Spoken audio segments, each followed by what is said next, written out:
Hello, I'm in a 2017 Ford Escape, and today I'm going to show you how to jump start. So first you open the hood, and then from here you'd move this cover where you can see your battery. This is your positive terminal. Your negative terminal is back there, but you can double check on the battery itself. Usually there's a little plus sign by the positive and then a negative by the negative. And then this also runs to the negative neutral terminal, which makes it a lot easier to jump start since you've got this cover. But for the jump start, once you've cleaned up these terminals, make sure you got all the corrosion cleaned off, make sure they're all nice and tight.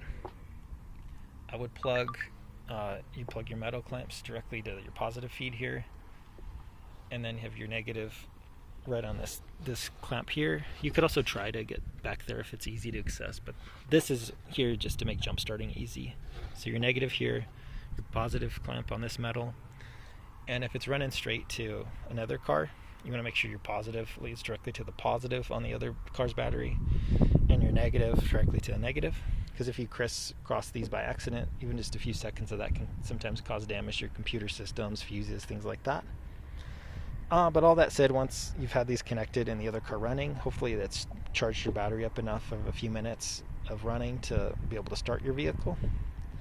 If you're still having issues after several minutes of doing this, then you might need to replace your battery, which case you'd need to remove this panel just to, well, maybe loosen this panel to have user access, but you need to disconnect these terminals.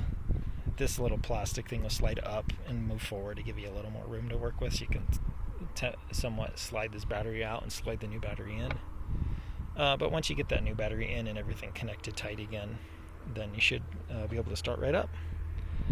But I hope this is helpful. Hope you have a wonderful day.